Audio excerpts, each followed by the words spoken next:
Ladies and gentlemen, good day and welcome to the Affle India Limited Q4 and 12-month financial year 2023 earnings conference call hosted by Dolat Capital. As a reminder, all participant lines will be in the listen-only mode, and there will be an opportunity for you to ask questions after the presentation concludes.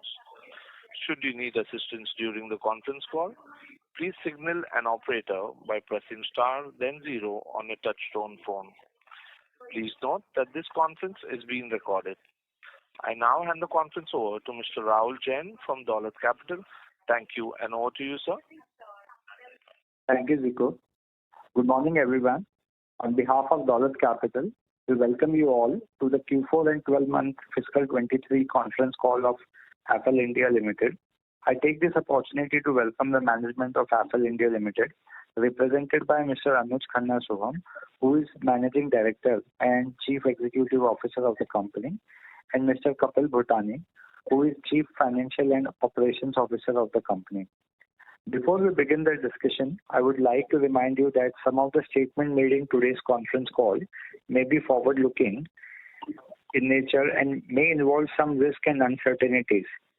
Kindly refer to slide 28 of the company's Q4 earnings presentation for a detailed disclaimer on that. I will now hand over the call to Mr. Anuj Khanna Soham for his opening remarks. Thanks, and over to you, Anuj. Good morning, everyone, and thank you for joining the call today. I trust all of you are keeping in good health.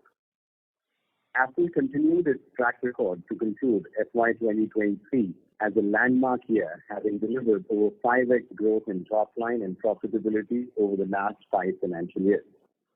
It was an exciting year, marked with several important milestones and well supported by our focus on enhancing the quality of revenue, bottom line fundamentals by further scaling our tech platforms and ecosystem level partnerships. I am pleased that despite the global headwinds that have impacted businesses globally, Affle delivered robust growth for the year. Powered by our ROI-linked CPCU business model, our consumer platform delivered 256.8 million converted users, crossing the 250 million mark for the first time, and our CPCU revenue increased by 35.3% year-on-year. Our cash from operations increased at a CAGR of 52.8% since FY2019. We are stronger than ever before, and we are committed to deliver sustainable growth over this decade. Speaking of Q4 performance, Affle delivered revenue growth of 12.9% year-on-year with meaningful margin expansion, resulting in greater year-on-year growth in EBITDA of 22.1%. We achieved a revenue CAGR of 64.4% in Q4 over the last 3-year period, much ahead of the industry growth trends. Our CPCU business continued to be resilient, delivering 62.5 million conversions during the quarter at rupees 51.2 CPCU rate.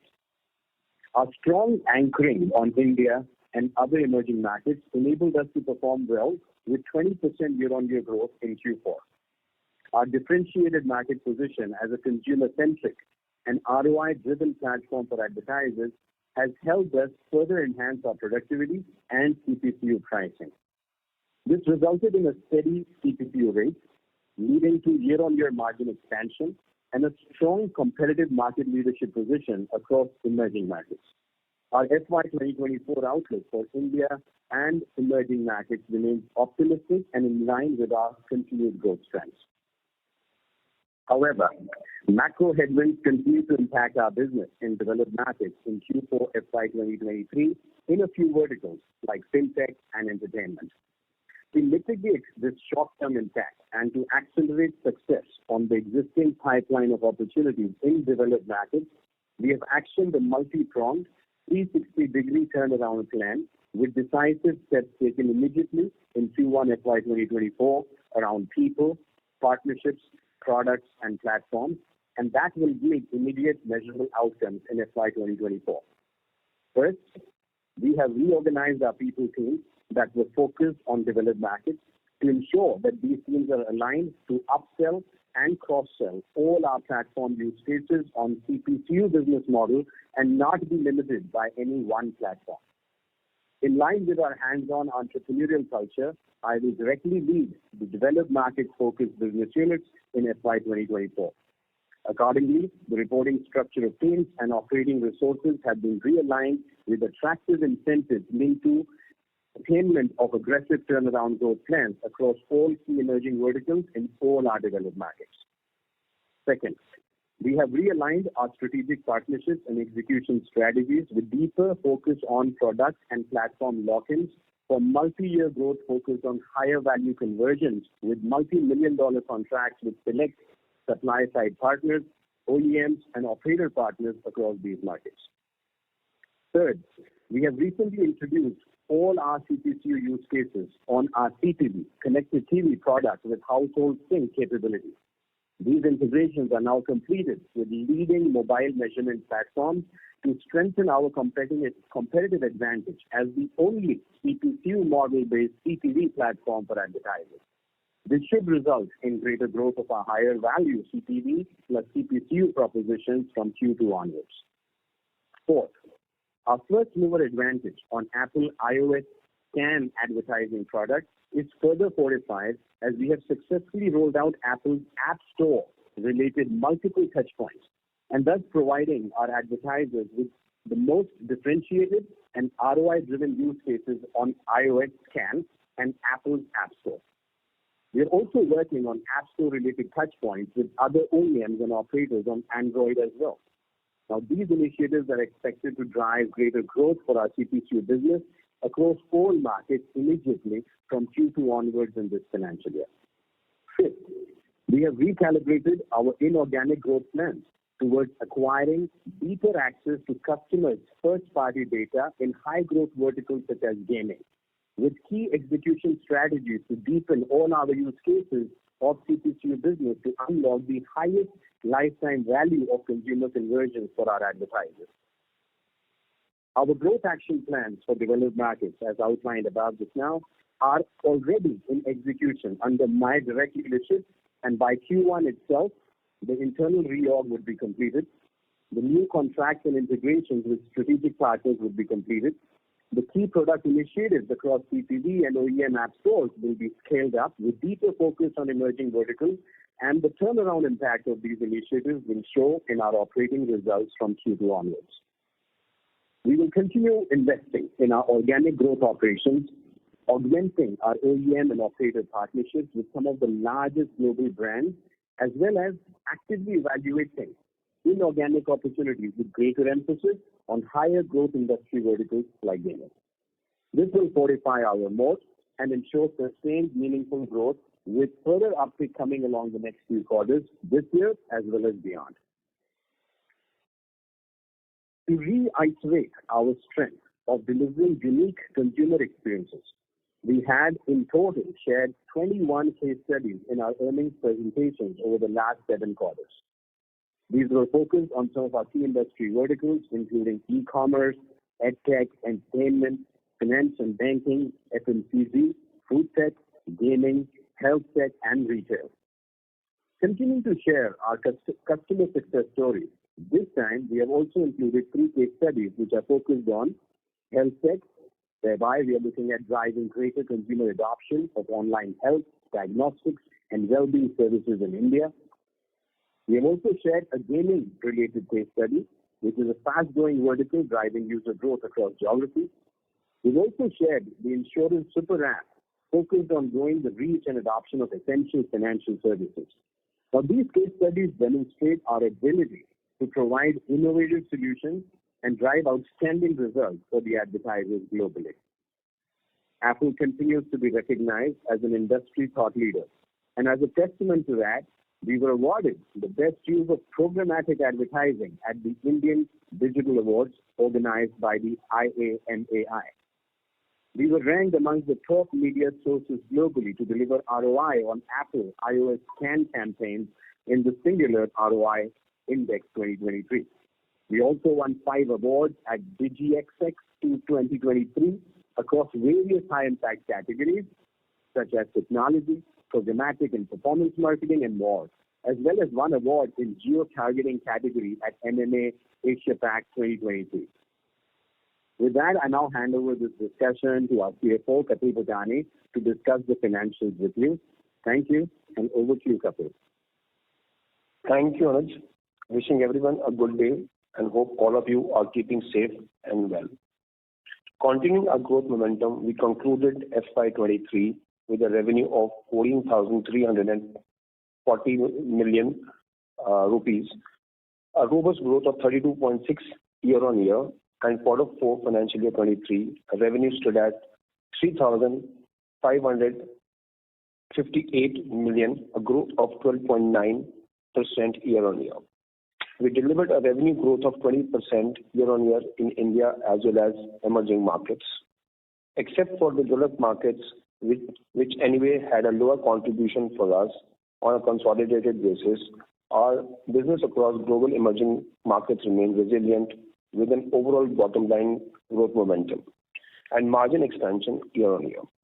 During the quarter, India contributed 34.7%, while international revenues contributed about 65.3% of our revenue. We recorded an EBITDA of 2,930 million for a full year, and an increase of 37.2% year-on-year. And for the quarter 4, we had 716 million rupees as EBITDA for the with an increase of 22.1% year-on-year. As you're aware, our quarter 3 in any year is the highest quarter due to seasonality. However, the cost of operations in quarter 4 remained broadly at par with quarter 3. In terms of OPEX, our inventory and data cost stood at 60.8% of revenue from operations in this quarter. This is in line with Q3, while it witnessed a significant margin improvement from Q4 last year. Our employee cost during the quarter remained relatively stable sequentially, while our other operating expenses increased by about 18.3 million rupees, largely on account of annual audit fees or other professional services. PAT on full year stood at 2,453 million rupees, an increase of 33.8% year-on-year, while PAT on the Q4 PAT stood at 624 million rupees, an increase of 18.4% YOY on a normalized basis. Just to remind that last year in Q4, we recorded a gain on fair valuation on financial instruments of rupees 162 million net of tax. Please refer to slides 4 and 5 of our earnings presentation for detailed working on the same. Our effective tax rates were lower this quarter on account of recognition of deferred tax assets of a subsidiary. We remain focused on working capital management, continue to see a robust cash flow from operation. Our collections were robust, and the ratio of our cash flow from operations and profit from tax stood at 106% for the financial year 23. We have been extremely prudent in our customer profile, and as such, there were no material changes in the collection risk. We could remain confident for our long-term business prospect, invest further in our business, and stand committed to deliver long-term sustainable growth. With this, I end our presentation. Let's open the floor for questions. Thank you very much. We will now begin the question and answer session. Anyone who wishes to ask a question may press star and 1 on their touchtone telephone. If you wish to remove yourself from the question queue, you may press star and 2. Participants are requested to use handsets while asking a question. Ladies and gentlemen, we will wait for a moment while the question queue assembles. Ladies and gentlemen, the first question is from the line of Mr. Rahul Jain from Dolat Capital. Please go ahead. Yeah, hi. Thanks for the opportunity. Anuj, the commentary has been improving selectively for some of the global peers in this quarterly earnings. So would appreciate if you would share a bit more on what you are witnessing across your key markets like India, Southeast Asia, and developed market. Secondly, if you could share that how the newer avenues such as connected TV that you talked about would have bearing on our key metrics such as CPCU, costing or margin in general. And finally, last bit from my side would be that to your comment on this inorganic strategy wherein you are looking towards strengthening first-party data. So any more color here would be helpful. Is it like we're getting into the publishing side, or any more input there would be helpful? That would be great. Thank you. All right. Well, thank you, Rahul, for your question. Well, definitely, I would say that the India market or emerging markets for us globally, we are no longer seeing, the kind of headwinds or the economic headwinds that are very strong in the last financial year. Even though we performed with quite a lot of resilience in the 20-25% growth range for India and emerging markets globally, even in FY 2023. In FY 2024, our outlook remains optimistic and positive with respect to India and emerging markets, which is already, 81+% of our business at the moment. So I think we are in a very strong footing there. Given, our confidence and conviction is even more because in the last financial year, we were able to deal with those headwinds and still deliver an honorable level of growth. So I think going forward in FY24, our confidence is high that we can, continue maintain that level of growth in 20-25% organic growth range. In terms of developed markets, I think I've already given a fairly detailed commentary about how we are looking at focusing and doubling down on certain differentiations that we have created in our product lines, like, for example, with CTV, combining it with CPCU to go for even higher margin, higher value conversion, as well as iOS, as most of us know, is a higher margin play. And within iOS, we already had a first mover advantage on the scan changes that happened in 2021, but we have actually further enhanced our differentiation by adding into there certain touch points on the Apple App Store, where we are combining that for the advertisers and taking it again the impact from margin perspective or the CPC rate perspective should be going into more of these are higher value and higher margin segments, both CTV plus CPC as well as Apple Scan Network and Apple App Store plus CPC. I think these are very positive initiatives that we have undertaken. This will help us not only in developed markets, but also these same initiatives would be actually great first mover advantage for us in emerging markets. So I see very positive trend lines there, and I'm very optimistic about it. In terms of your question on the inorganic growth plan, so I did mention very clearly that we're looking at more first-party data of the advertisers coming. So no, we are not shifting to, let's say, becoming more on the publisher side. We are doubling down on our CPCU business, but we are saying we need to go deeper on certain verticals, and we believe that gaming is one such vertical where the advertisers who are also game publishers, they have deep, first-party data, and how we can work closely with them with deeper product integrations and so on, and bringing all our use cases to those customers. So any inorganic growth acquisition that we're looking at right now is actually focused on these very specific capabilities that we're evaluating.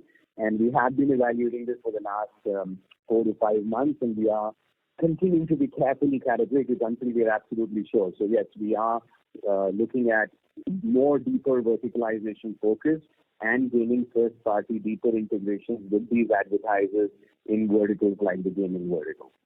So I hope I have covered all of your 4 aspects of your questions. Yes, perfect. That's it from my side. Thank you and best of luck. Thank you. Thank you. Our next question is from the line of Karan Torani from Elara Capital. Please go ahead.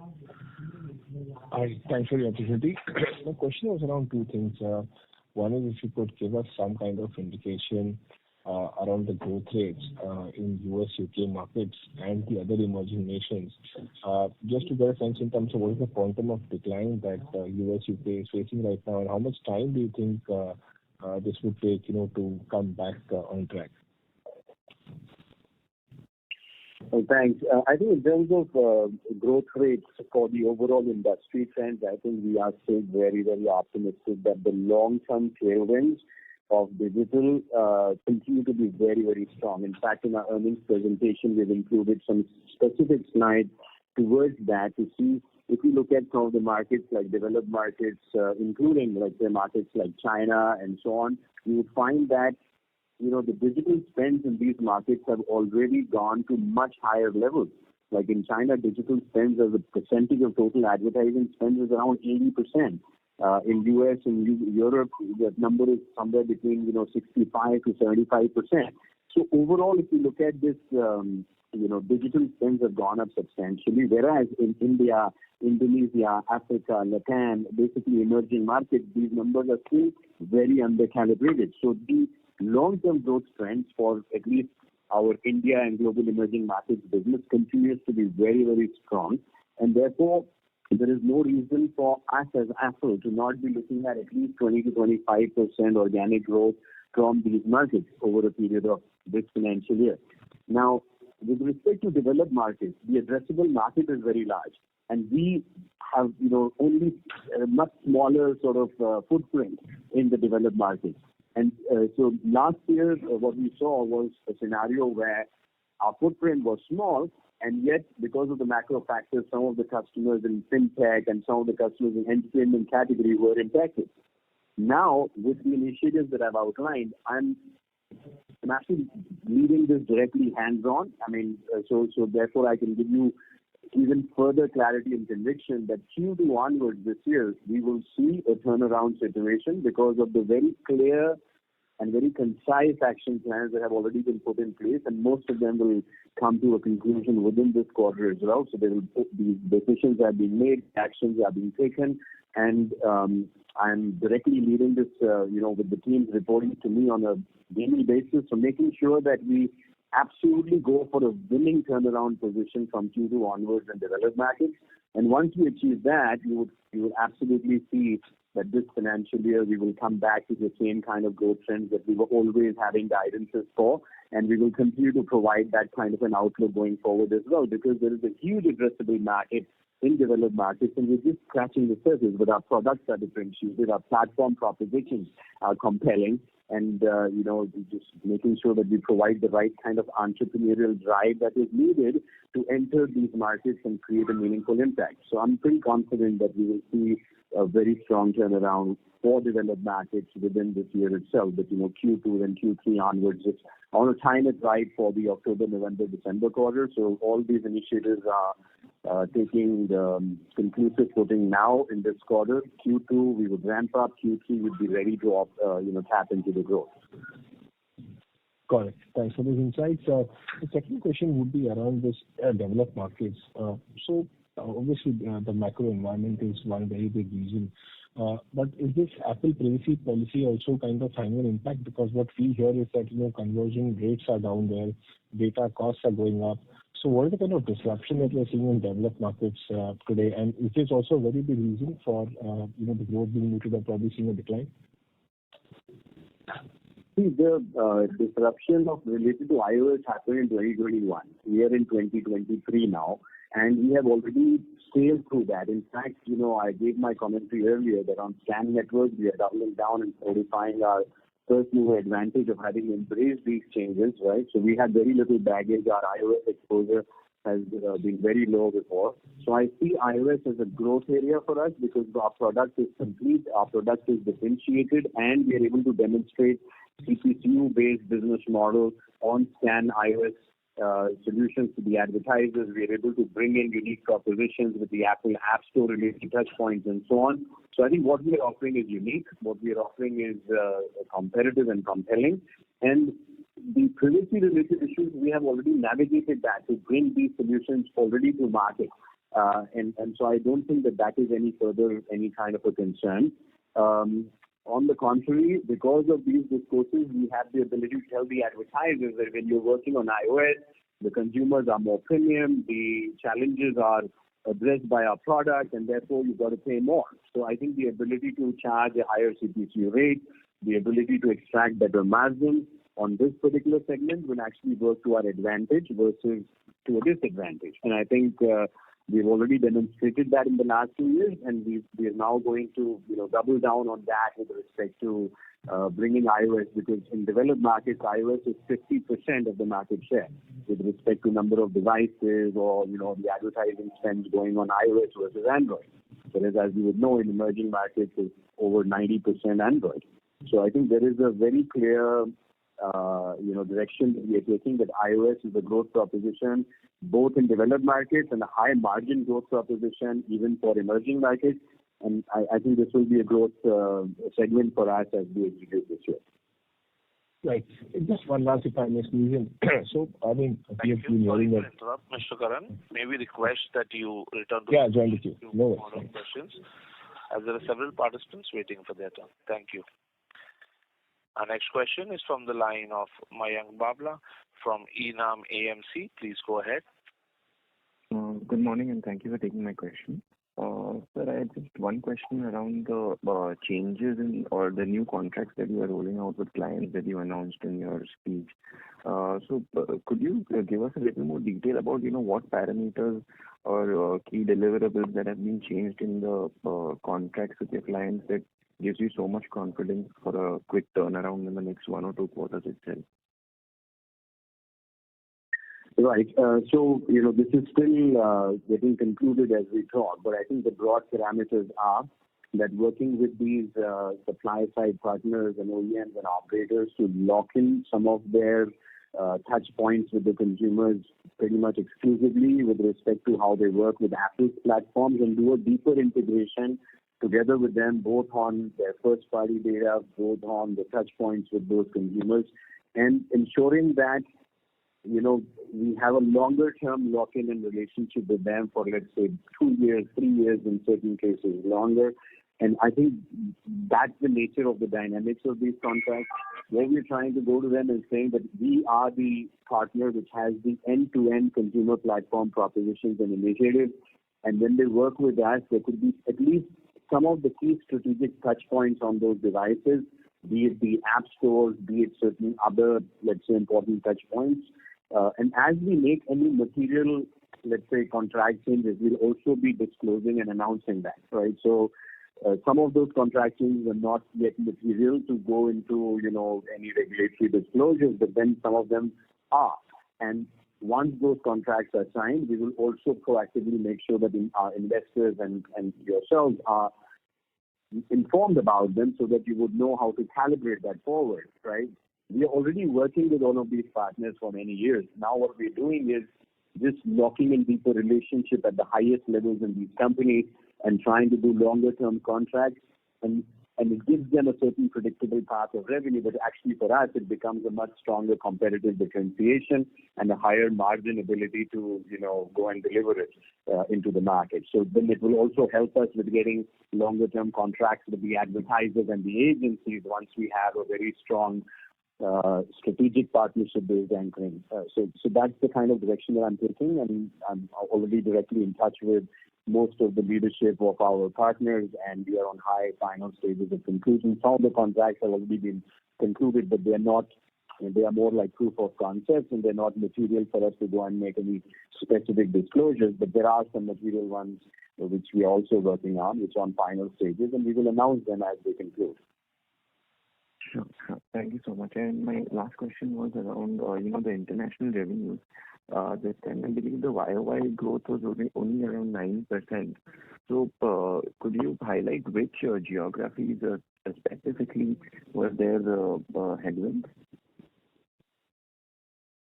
Sure. I think I did already mention in my commentary that India as well as global emerging markets, we within this quarter Q4 also saw over 20% year-on-year growth.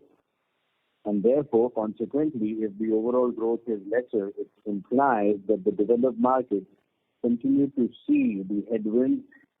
And I mentioned 2 verticals, fintech and entertainment. These 2 verticals shrunk for us in developed markets in this quarter, even in the previous quarter. And this is where the headwind impacts have been. So if we take it on a consolidated basis, India and emerging markets clearly is showing great resilience. Even with all the kinds of headwinds that were there, we are still in that range of 20-25% organic growth. Whereas in developed markets where we were under-calibrated, we have not been as strong to respond to the headwinds, and we have seen the impact and shrinking in the developed markets in some of the verticals. To solve for it, I have given clarity that what are the turnaround action plans that have already been put in place, and I have a lot of conviction and clarity on what needs to be done. I'm hands-on involved in leading this and turning this around, and I'm confident, therefore, that we will see clear, measurable outcomes on this from Q2 onwards. being ready for the festive quarter, October, November, December, Q3, which is typically our highest quarter. I want to make sure that we are all guns blazing on all of these initiatives, maximizing the advertiser budget in our favor in developed markets. So, that's the color that I can give to you. So, which markets are included in those developed markets? It's primarily US and Europe. These are the two sort of bigger contributors within our developed markets. And this is where we are making sure that we put in the focus and turn this around. We have a right to play. Our products are strong and differentiated. We just need to make sure that we do smart execution on the ground. And for that, the appropriate teams are already wired with the right incentive structures. And when they report to me, there is a lot more, let's say, hustle in the process, right? So we are definitely bringing it a lot of action on the ground. And I'm pretty confident that the pipeline is already there and we will be seeing conversions starting from Q2 onwards. Great. Best of luck for the future. Thanks. Thank you. Thank you. Our next question is from the line of Vikrant Gupta from ICICI Pru Life. Please go ahead. Hi, good morning. Thanks for the opportunity. I had mainly a question on the inorganic growth plans that you outlined. Could you talk a little bit more in detail about what we're looking for, or would this largely be on the emerging markets again, the gaming acquisition that you're talking about? And second, are we largely looking at acquiring some sort of a demand-side platform here?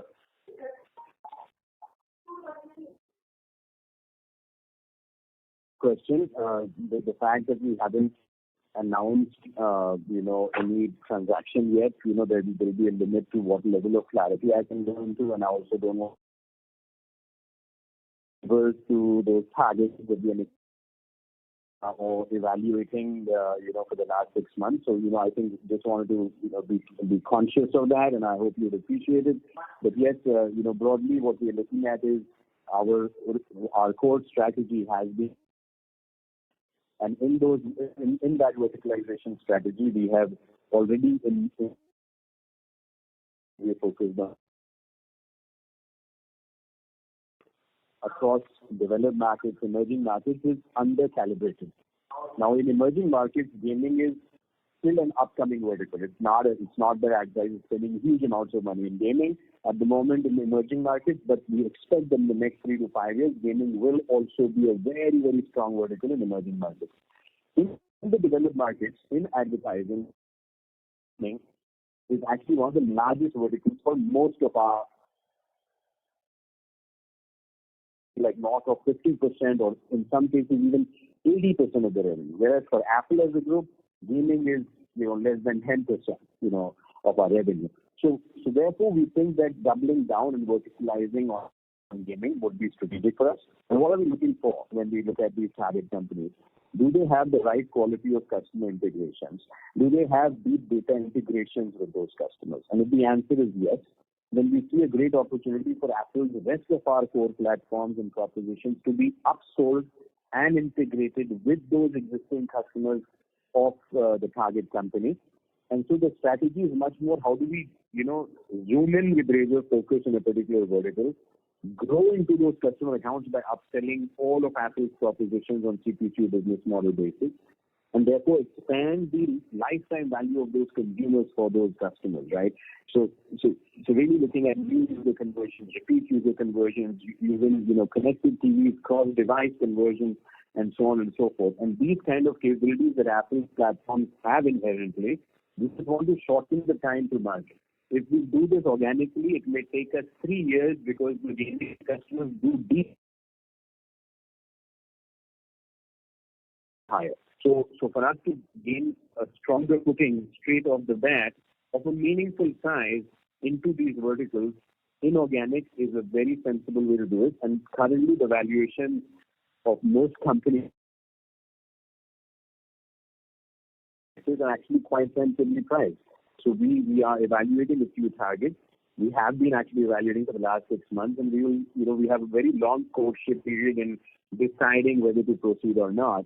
And I think within this year we should have at least one such transaction.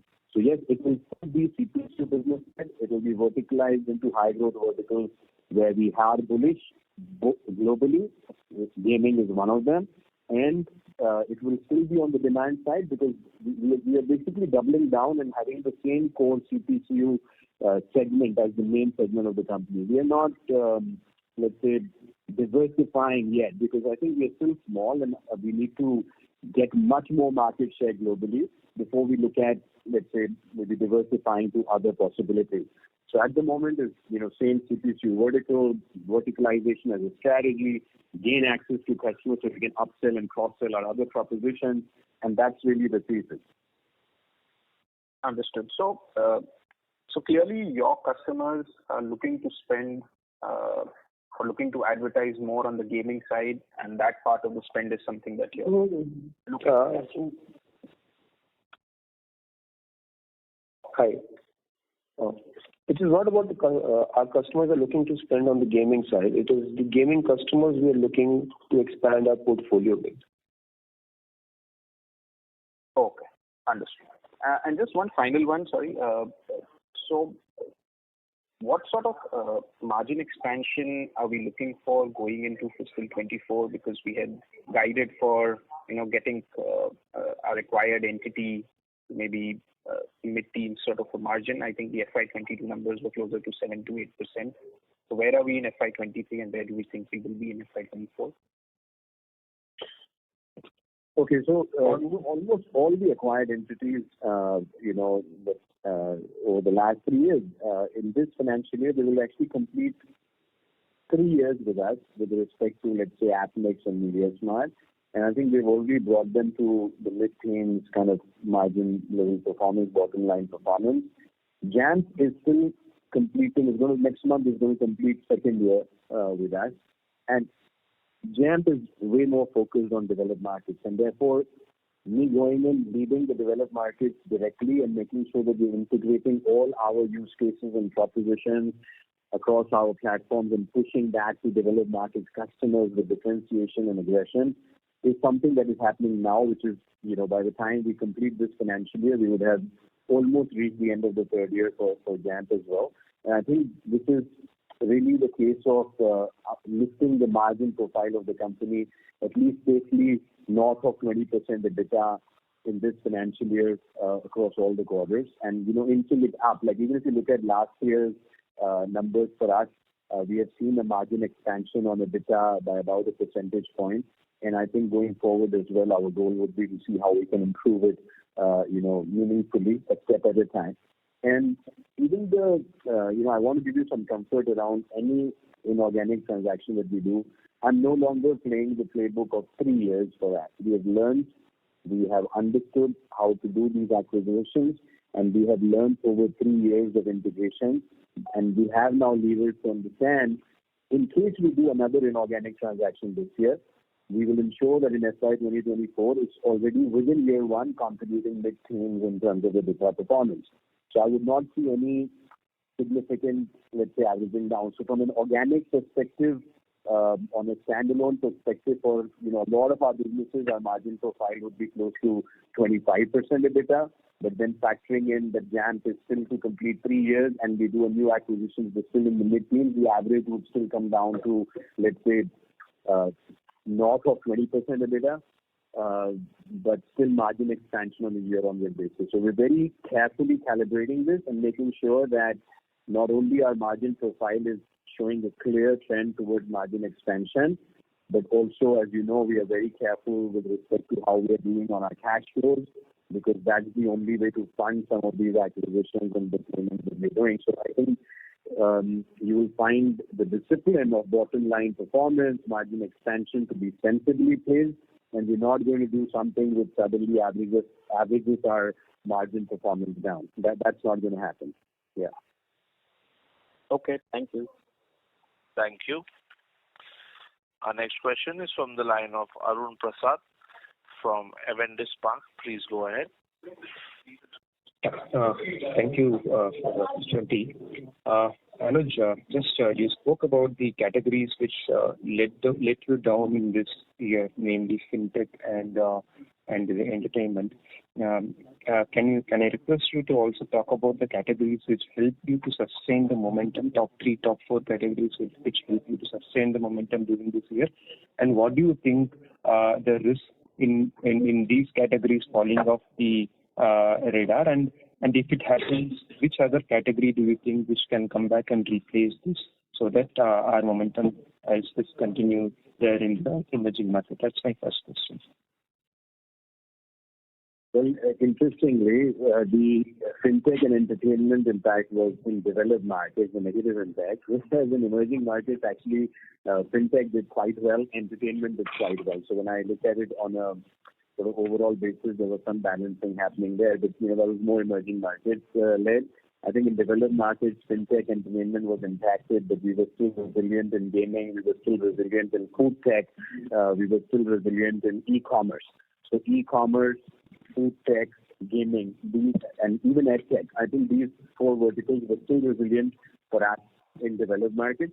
Whereas in emerging markets, we saw overall across the board growth across all our verticals, and that was quite heartening because there were times where fintech was a bit in trouble in some of the quarters. EdTech was a bit in trouble at the beginning of the financial year FY2023. But over the course of the year, we have seen broad-based growth across all verticals in emerging markets. In developed markets, like I said, fintech and entertainment, we saw some of the customers shrink or suddenly have knee-jerk stops in budgets.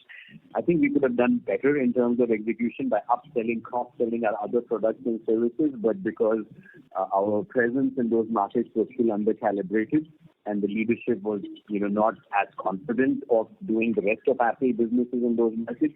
So I think, therefore, making those changes, bringing in the conviction and pushing all our products on an integrated proposition in developed markets, we will, I think, bounce back quite strongly, even in fintech and entertainment, because these are very large verticals and large addressable markets in developed markets, and our numbers are so small in developed markets that we cannot be, on the back foot. So I'm pretty confident that this financial year we will see a bounce back across verticals in developed markets, and in emerging markets, like I said, we already ended the year with a good kind of growth run rate in emerging markets, so we should be fine there.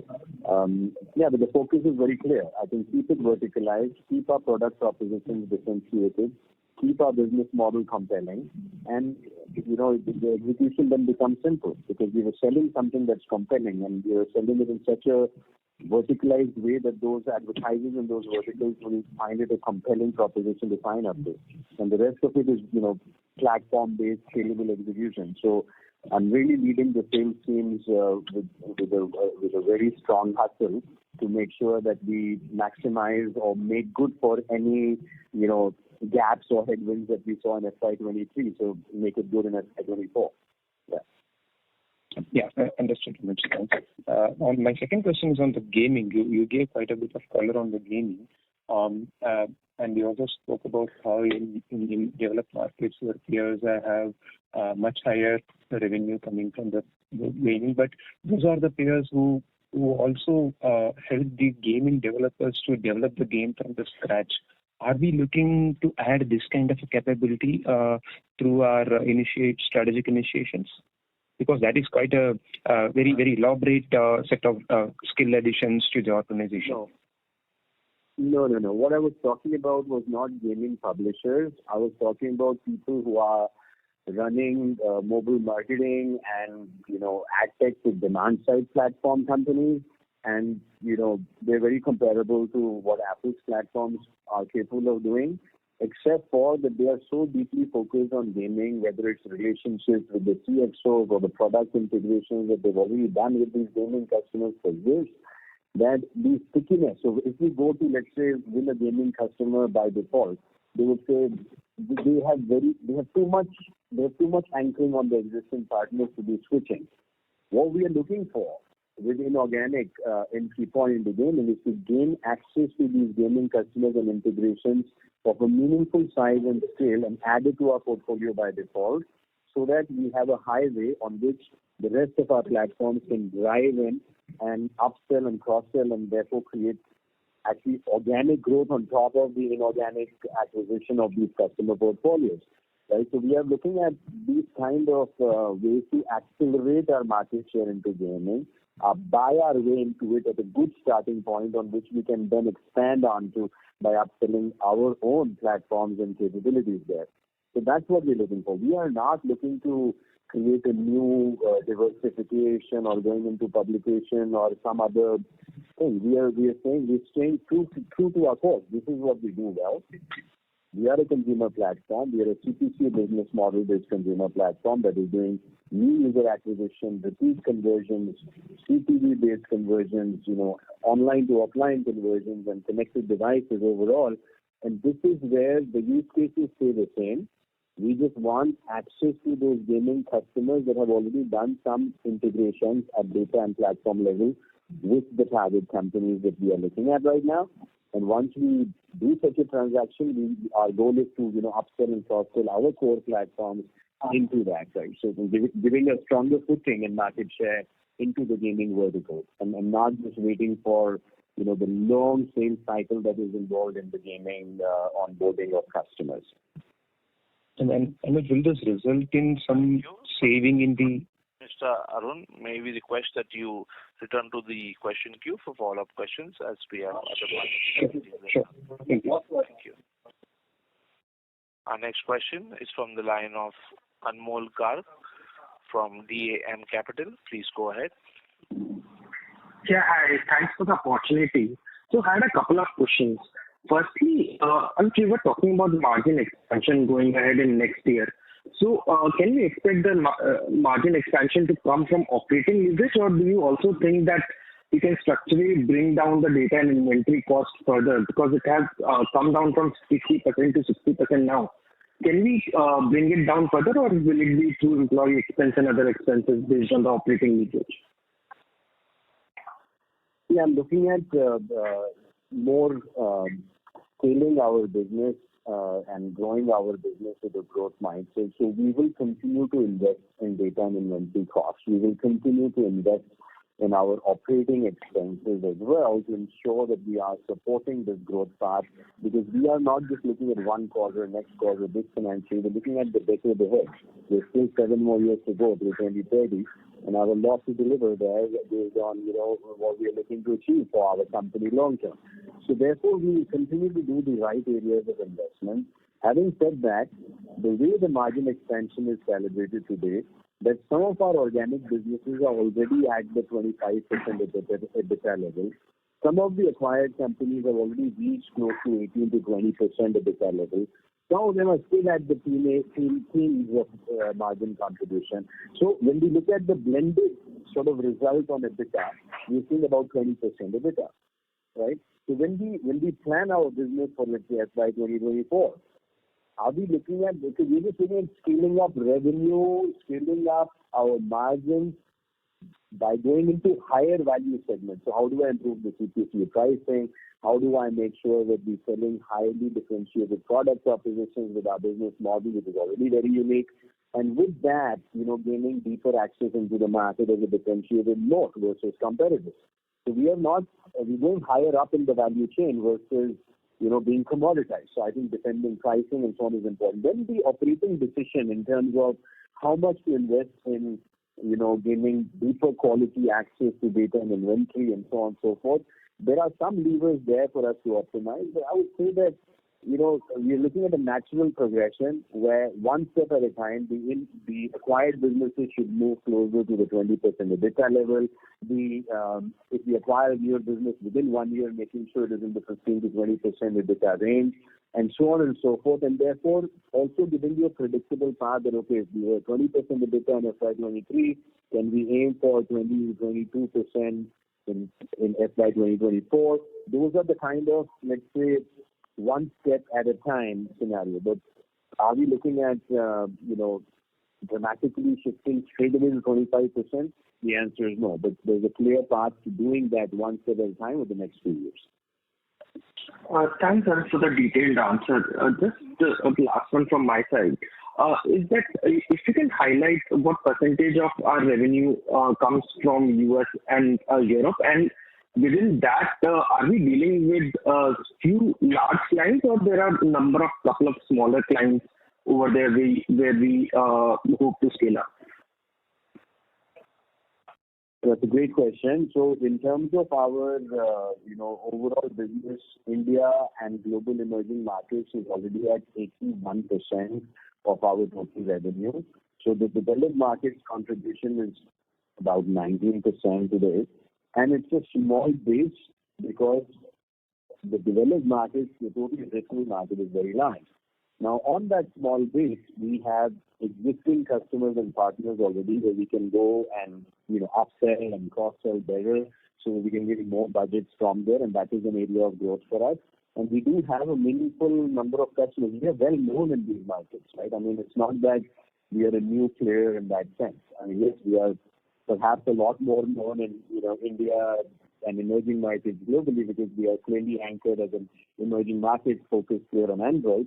But let's say after the 2021 change on iOS, right, which actually leveled the playing field for the incumbent players, it gave us a good sort of entry point to get into developed markets and talk about our propositions in a differentiated way, both for iOS as well as for Android. So I'm seeing a very, very good sort of opportunity for us to, scale up in developed markets, and we have a meaningful number of customers in developed markets. I would say at this moment, maybe around 30 to 40 customers contributing meaningfully to, the across verticals. And we are looking at growing that number substantially, making it, double, triple from here in terms of where we are going. So yeah, I think there is a healthy base to start from. And there's a good market position for us to start from with the differentiated product propositions, good case studies across these developed markets, and then calibrate it up and make sure that, it is coming back to the kind of growth trends that we're looking at so that we can deliver 20 to 25% growth in FY 2024 on organic basis. Thanks, Anuj, for answering my question. Good luck going ahead. Thank you.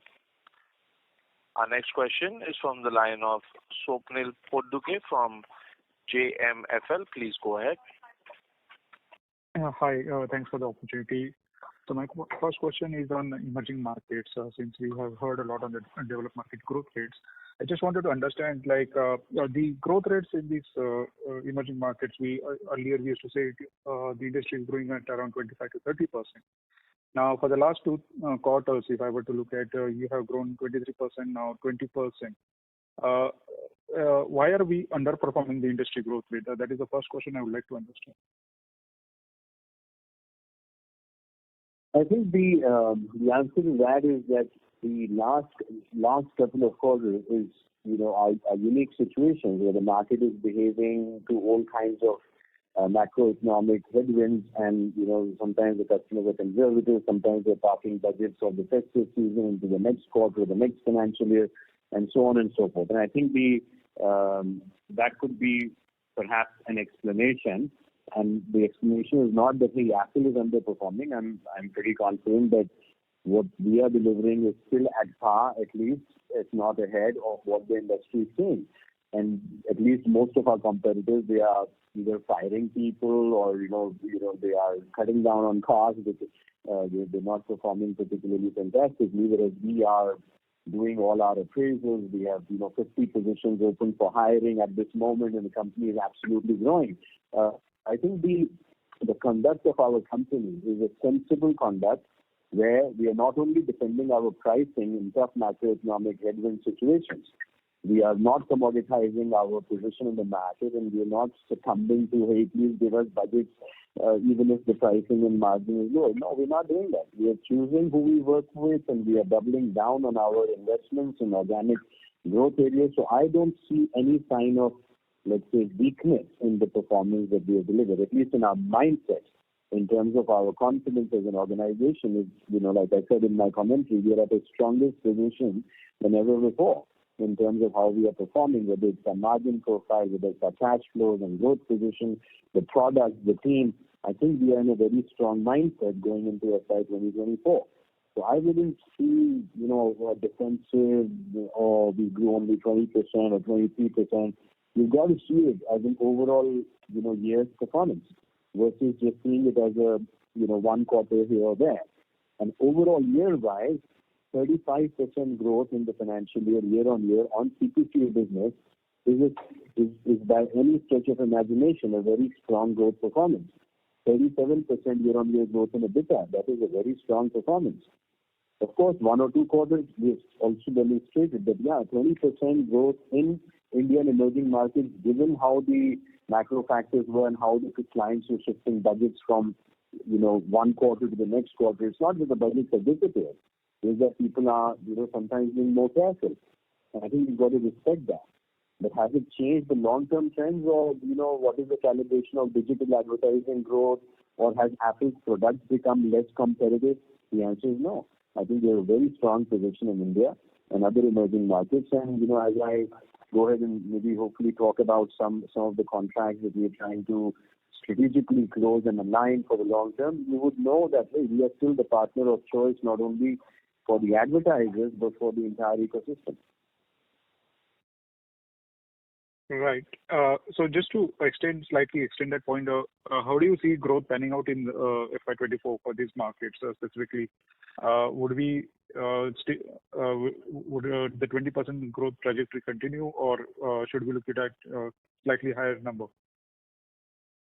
See, I think whenever we have a backdrop of a year like FY 2023 and the starting point that we have,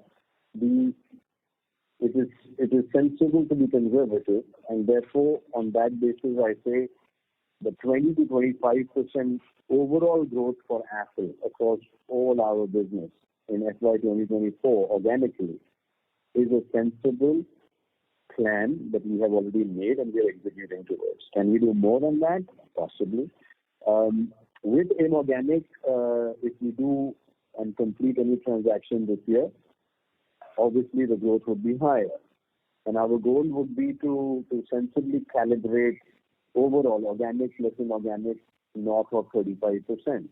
Now, how much of that will come from because organic did better or inorganic worked out better? Let's see. I think let's take it a step at a time. But in terms of organic growth, we should definitely calibrate 20 to 25% given the backdrop of FY 2023.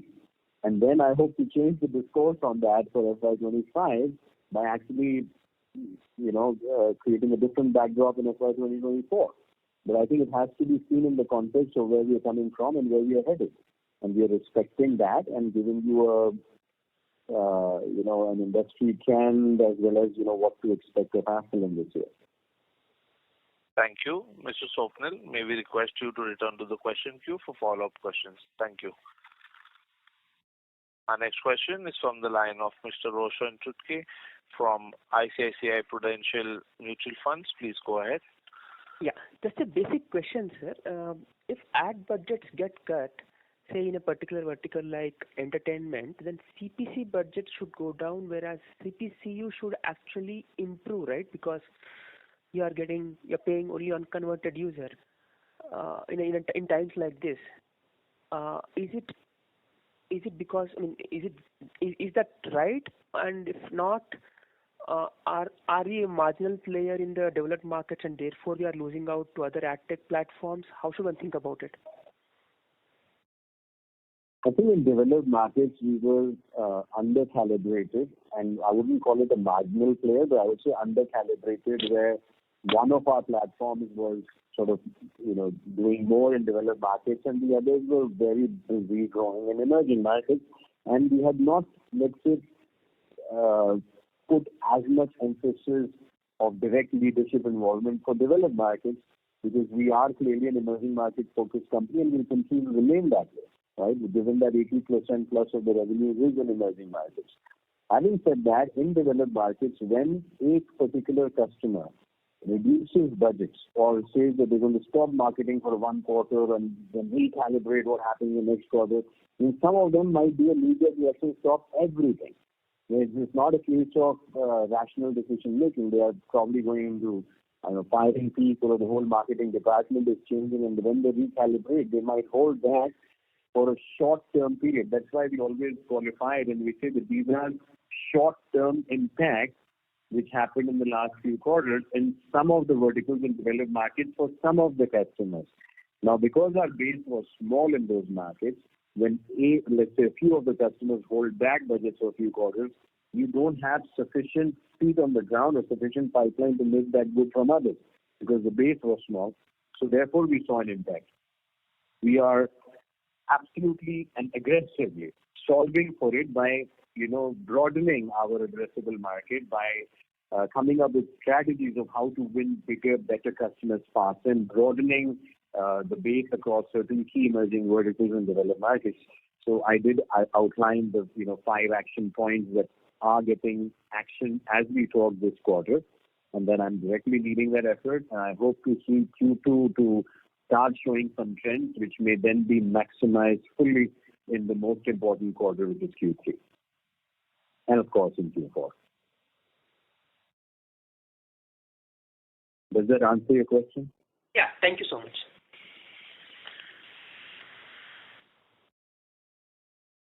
Thank you. Our next question is from the line of Ashwin Mehta from Ambit Capital Private Limited. Please go ahead. Hi, thanks for the opportunity. So, Anuj, in terms of our CTV offering, which we are putting more emphasis on, which are the countries that we initially focus on? Any indications that we can give in terms of initial traction there? And secondly, how does the CPCU rates compare there like to like versus our consumer platform?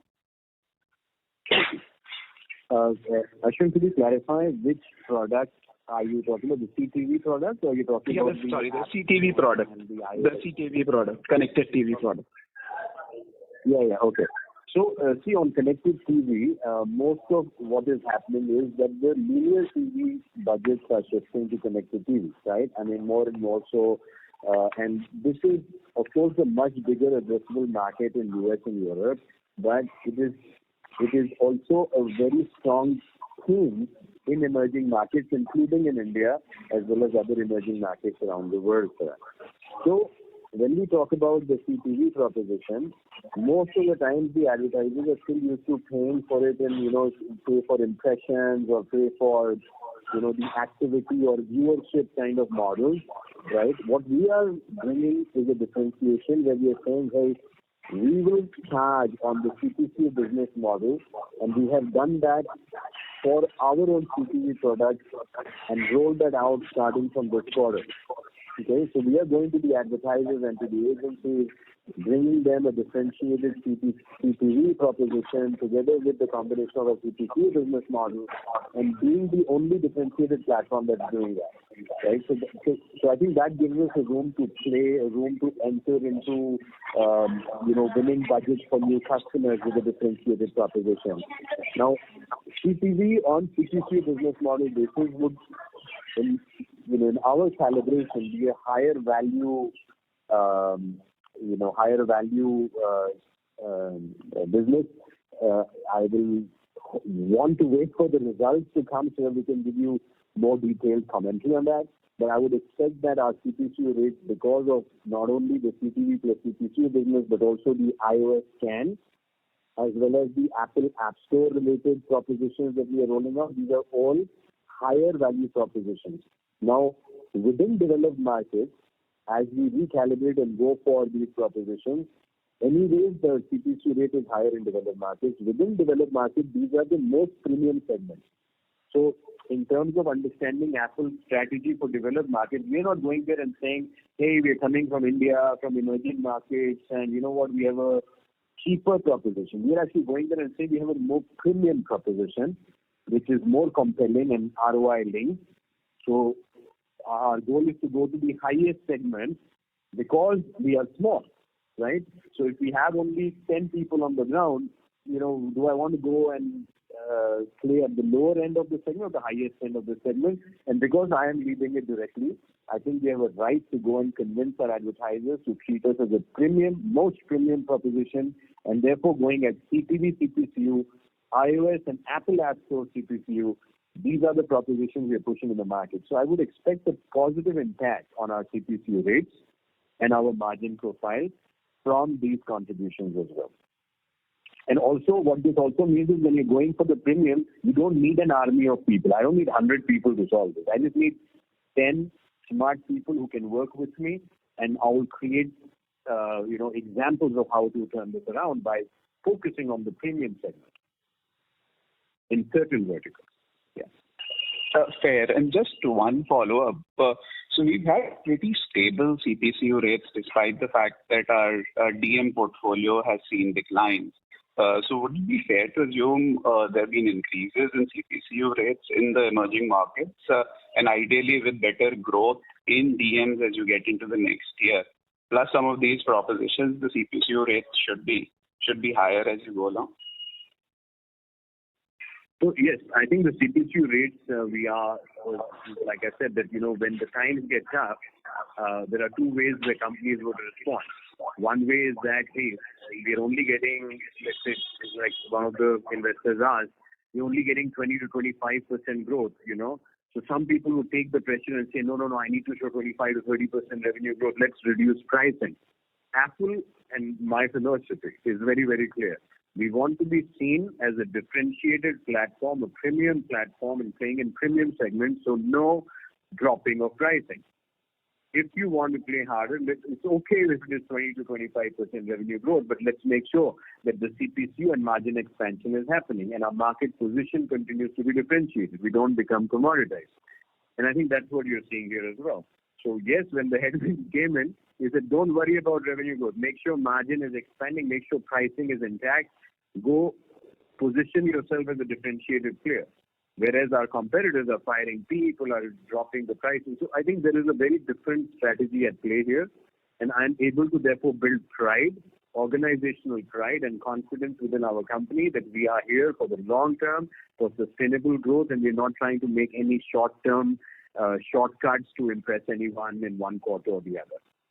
And I think that builds confidence in the team that yes, we are a publicly listed company, but we are still making long-term, sustainable growth bets, and we are not getting nervous about any short-term headwinds, because we think we are here for the long term and building the company for this decade and well beyond. So there is no reason to, shortchange our pricing or to take pressure on that. So yes, we are improving our CPCU pricing, we're improving our margins, and most importantly, we're improving our conviction and confidence in our organization that our products are superior and our market position is strong.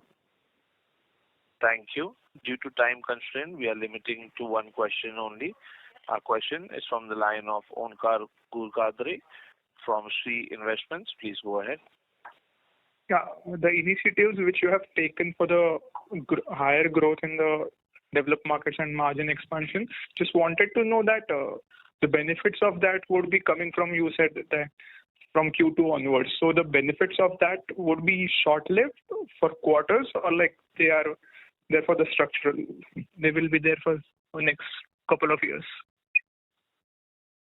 It will be structural. It will be starting to show because I'm taking charge of the team. I'm taking directly reportings of a lot of the management there on a regular basis. I'm pushing in, going into customer meetings and, so on and so forth, pushing our team to go at the right events. And all of that is happening right now within this quarter. So with any situation, let's say, one statement to make is, have we bottomed out in any, inverse trends that were there in developed markets? The answer is yes. Why have we bottomed out? Because the CEO himself is putting a hand under it saying, this is it. From here, we turn around. And how do we turn around? And what do we see? We start seeing the trends in Q2. And I will report to you with the Q2 results as and when that comes. Of course, we still have the Q1 results in between. And Q4FY23, the developed market was at its peak. And then from Q2, Q3, Q4, starting to slide down because of the headwinds that were there. And now we have stopped that trend, inversing that trend in Q1 with certain structural changes that we have already outlined for you.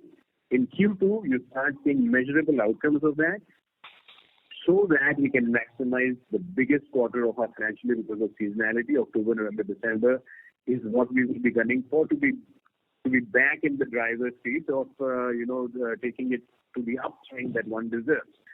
And I think that's how I would address it. But these are not for 1 or 2 quarters. We are not doing any short-term band-aid fixes. We are working on our product strategy, our partnership strategy, our people organization, and lifting it up the way one should in these times. So I'm excited about it, and I'm very convinced that our work is doing. And it is structural. It should be there for multiple. It should help us for many years to come. Just a small question. Just wanted to know what would be the CPCU rate or like the structurally for the acquisition you would be doing. It would be less accretive or like. No, positive. I mean, like I said, that any actions that we are taking today, whether organic or inorganic, is to go more premium, to go more higher in the value chain, and therefore and with bottom line sensibility.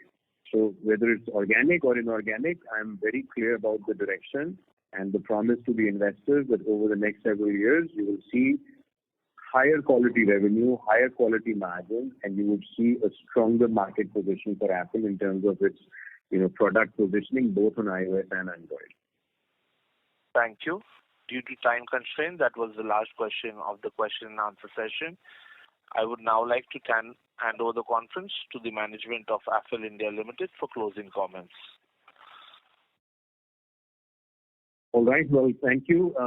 Well, I want to say that your company is now 18 years old. I started Affle in April 2025 in Singapore. It's been 18 years since I've been at the helm, and I see it as a young adult, which has a long way to grow into a great corporate citizen. And I hope that not only do we deliver great value creation for our shareholders, but rank very highly on good governance standards for the company. So I think with that, please stay tuned, please keep believing, and one step at a time, you will see much greater outcomes as we execute this year and beyond. Thank you. Thank you. Thank you. On behalf of Dolat Capital, that concludes this conference. Thank you for joining us, and you may now disconnect your lines.